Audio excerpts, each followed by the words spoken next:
আপনার মাস শেষে লক্ষ লক্ষ টাকা ইনকাম। আপনি সারা জীবন অনেক টাকা উপার্জন করছেন, সেগুলো সঞ্চয় করছেন। যদি আপনার মানসিক প্রশান্তি না থাকে, তাহলে সেই টাকা আপনার জীবনে কোনো কাজে কিন্তু আসবে না।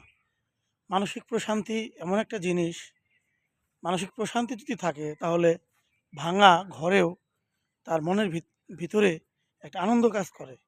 সে যা করে সেটা মানসিক প্রশান্তি নিয়েই করে। আর আপনার অনেক টাকা পয়সার মালিক, আপনার যদি মানসিক প্রশান্তি না থাকে, তাহলে জীবনের কোনো অর্থই থাকে না।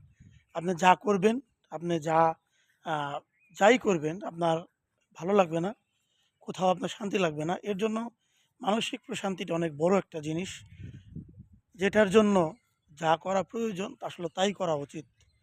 প্রত্যেকটা মানুষের যদি মানসিক প্রশান্তি থাকে, তাহলে তার জীবনের অর্থ খুঁজে পায়। ভালো থাকবেন সবাই।